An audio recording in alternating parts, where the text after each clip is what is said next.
Hello बच्चों, मैं नीता तिवारी आप सभी का स्वागत करती हूं आपके अपने स्मार्ट लर्निंग के प्लेटफॉर्म पे। तो बच्चों, हम क्लास 6 की ज्योग्राफी पढ़ रहे हैं, चैप्टर 3, और ये इसका पार्ट 3 है और हमारा चैप्टर है motions of the earth.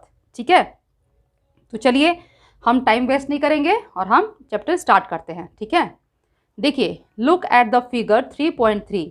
You will see that on 21st June, the northern hemisphere is tilted towards the sun. The rays of the sun fall directly on the Tropic of Cancer. As a result, these areas receives more heat. The areas near the poles receives less heat as the rays of the sun are slanting. अब देखिए बच्चों, यहाँ क्या कहा जा रहा है कि फिगर 3.3 में आप देखेंगे कि 21 जून को उत्तरी गोलार्ध, ठीक है, यानी कि जो नॉर्दर्न हेमिस्फेयर है, सूर्य की तरफ झुका है। ठीक है, सूर्य की किरणें कर्क रेखा पर सीधी पड़ती, यानी कि ट्रॉपिक ऑफ कैंसर पर सीधी पड़ती हैं। ठीक है, इसके परिणाम स्वरूप इन क्षेत्रों में ऊष्मा अधिक प्राप्त होती है, यानी कि हीट, है ना, ऊष्मा मतलब हीट अधिक प्राप्त होती है। ध्रुवों के पास वाले क्षेत्रों में कम ऊष्मा प्राप्त होती है क्योंकि वहां सूर्य की किरणें तिरछी पड़ती हैं। ठीक है, तो यहाँ क्या बताया जा रहा है, यहाँ ये बताया जा रहा है कि 21 जून को, ठीक है, 21 जून को जो नॉर्दर्न हेमिस्फेयर वाला जो पार्ट है, ठीक है, वो सूर्य की तरफ जो है, उसका जो उत्तरी गोलार्ध है, ठीक है, उत्तरी गोलार्ध जो नॉर्दर्न हेमिस्फेयर है, वो सूर्य की तरफ झुकाव उसका ज़्यादा होता है, वो सूर्य की तरफ ज़्यादा झुका होता है। अब इससे क्या होता है कि जो सूर्य की जो किरणें हैं वो डायरेक्ट कहाँ पड़ती हैं, कर्क रेखा पर पड़ती हैं। ठीक है, ये तो आप जानते हैं ना कि कर्क रेखा नॉर्दर्न हेमिस्फेयर में है, तो उससे क्या होता है कि जो कर्क रेखा पर डायरेक्ट सूर्य की जो रोशनी पड़ती है, उसकी वजह से वहाँ क्या होता है, वहाँ ज़्यादा से ज़्यादा हीट होती है। ठीक है ना, वहाँ ज़्यादा गर्मी प्राप्त होती है, उस एरिया में ज़्यादा गर्मी मिलती है। ठीक है, अब आगे देखते हैं आगे क्या है। चलिए देखिए, The North Pole is inclined towards the sun and the places beyond the Arctic Circle experiences continuous daylight for about 6 months. Since a large portion of the northern hemisphere is getting light from the sun, it is summer in the region north of the equator. ठीक है, equator के north में क्या season होगा, summer season होगा ना, जब सूर्य की रोशनी जिस हिस्से में, पृथ्वी के जिस हिस्से में सबसे ज़्यादा सूर्य की हीट मिलेगी, जहाँ सबसे ज़्यादा रोशनी मिलेगी, तो वहाँ क्या होगा, वहाँ समर सीजन ही होगा ना, ये हम लोग पहले ही पढ़ चुके हैं।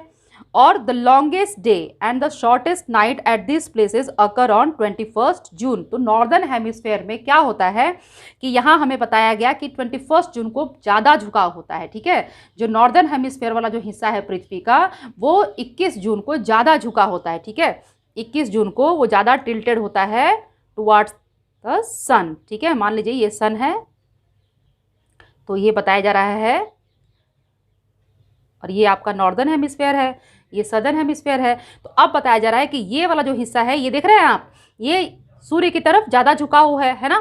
तो इससे क्या होता है कि जो ट्रॉपिक ऑफ क्या है यहाँ पर बताइए, कैंसर, है ना, जो ट्रॉपिक ऑफ कैंसर है, वहाँ पर सूर्य की जो हीट है, जो लाइट है, वो डायरेक्ट मिल रही है ना, देखिए वहाँ डायरेक्ट मिल रही है। तो इससे क्या होगा कि इस हिस्से में गर्मी ज़्यादा प्राप्त होगी।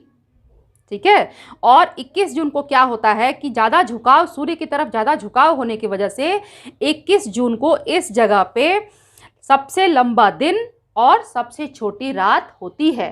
तो नॉर्दर्न हेमिस्फेयर में जो भी कंट्रीज जो भी आते हैं, तो ये सभी के लिए फॉलो है। ठीक है, कि 21 जून को, ये आपको याद रखना है कि 21 जून को क्या होता है नॉर्दर्न हेमिस्फेयर के लिए। ठीक है, नॉर्दर्न हेमिस्फेयर के लिए ये याद रखिएगा, नॉर्दर्न हेमिस्फेयर के लिए 21 जून को सबसे जो है लंबा दिन और सबसे छोटी रात होती है। ठीक है, अब देखिए इसमें आगे क्या बताया जा रहा है। At this time in the southern hemisphere all these conditions are reversed. It is winter season, there the nights are longer than the days.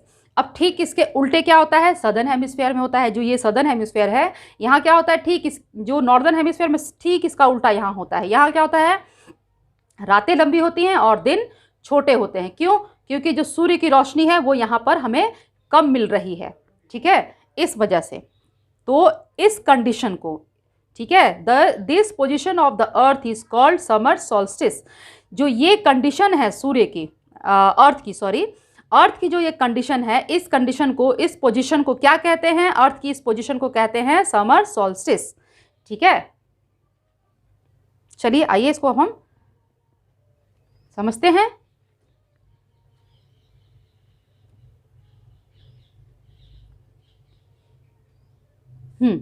देखिए, उत्तर ध्रुव सूर्य की तरफ झुका होता है तथा उत्तरी ध्रुव रेखा के बाद वाले भागों पर लगभग 6 महीने तक लगातार दिन रहती है।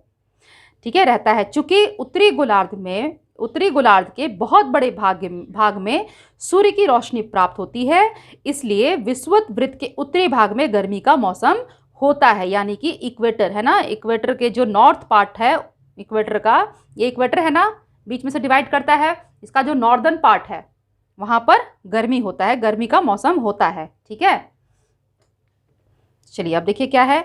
21 जून को इन क्षेत्रों में सबसे लंबा दिन तथा सबसे छोटी रात होती है। ठीक है, पृथ्वी की इस अवस्था को उत्तर अयनांत कहते हैं हिंदी में, इंग्लिश में बोलते हैं समर सॉल्स्टिस। ठीक है, चलिए अब इसके आगे देखें। आइए, बहुत ही इजी है बच्चों, और आप लोग तो शुरू से ही पढ़ते आ रहे हैं, तो आप लोग को इसमें समझने में कोई दिक्कत भी नहीं होगी, है ना।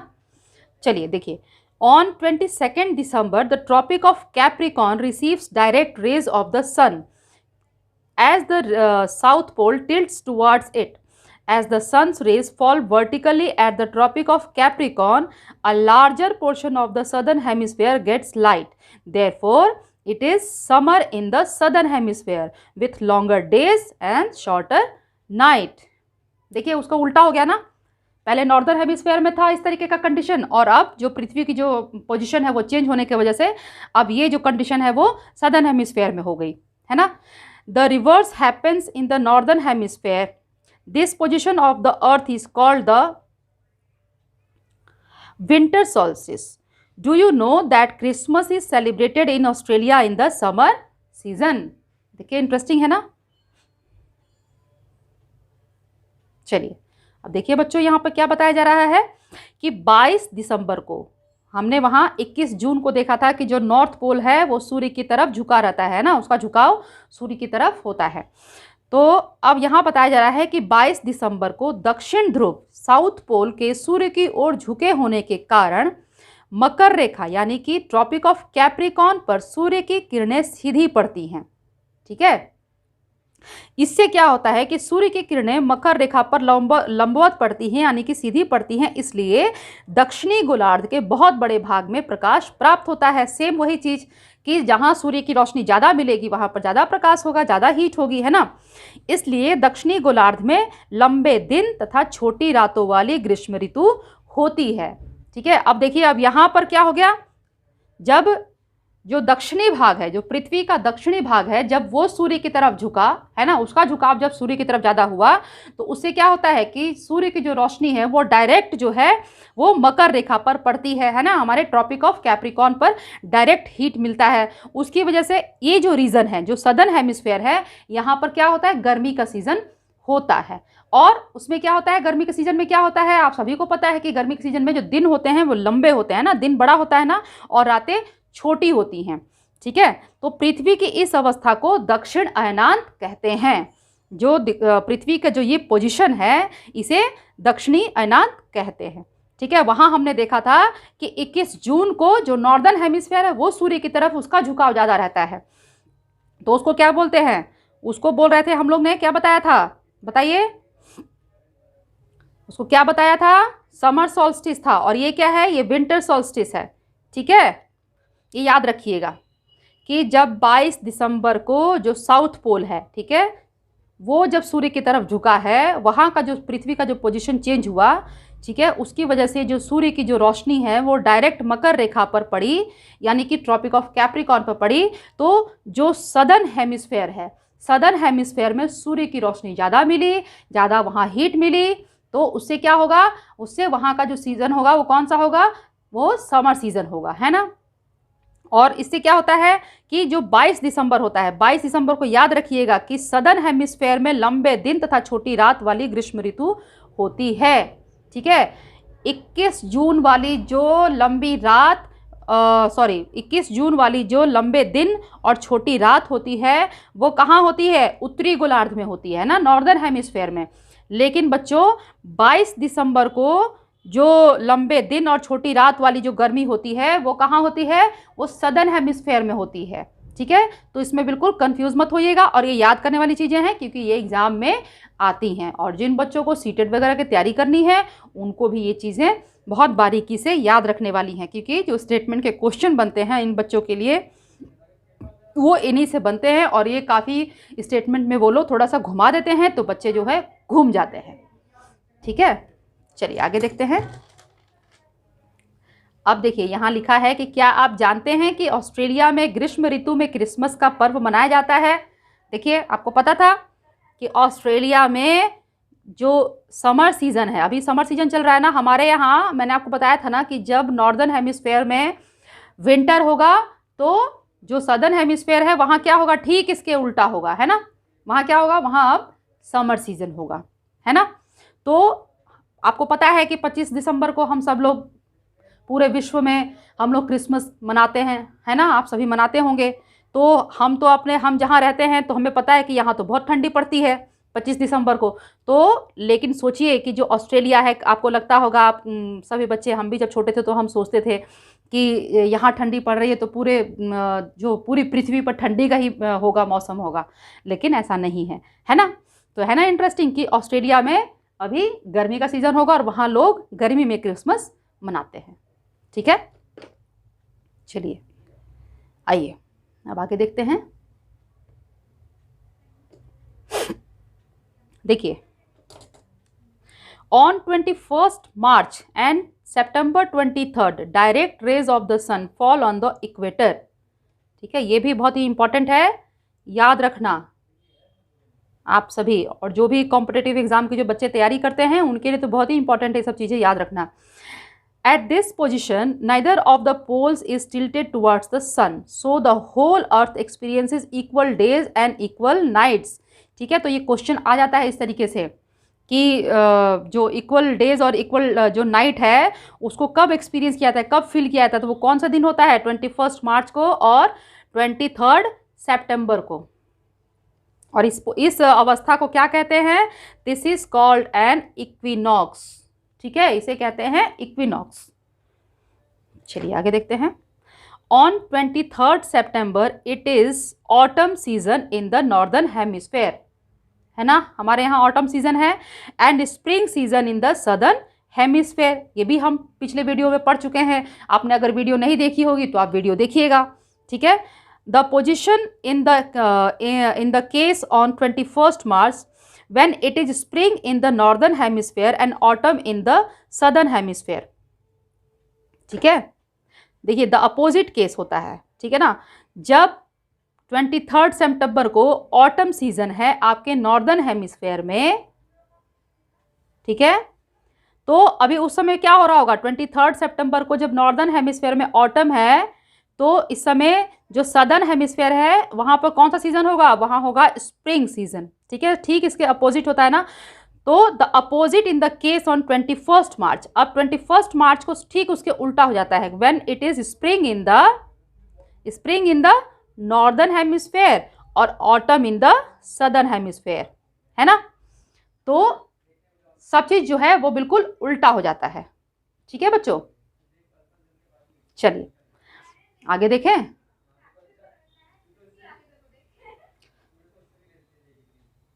देखिए, thus you find that there are days and nights and changes in the seasons because of the rotation and revolution of the earth respectively।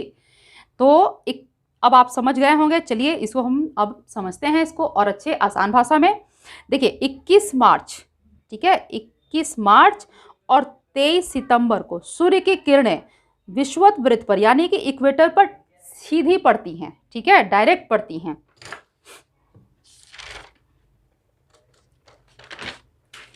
तो अब क्या होता है इससे?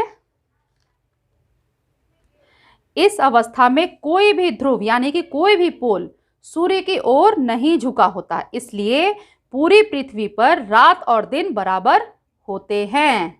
ठीक है, रात और दिन बराबर होते हैं। इसे विषुव, ठीक है, हिंदी में विषुव और इंग्लिश में इक्विनॉक्स कहा जाता है। ठीक है, चलिए देखिए यहाँ क्या है। 23 सितंबर को उत्तरी गोलार्ध में शरद ऋतु होती है ना, ऑटम स्टार्ट हो जाता है 23 सितंबर। जबकि दक्षिणी गोलार्ध में इस टाइम पे क्या होता है, 23 सितंबर को वसंत ऋतु यानी कि स्प्रिंग सीजन स्टार्ट हो जाता है ना।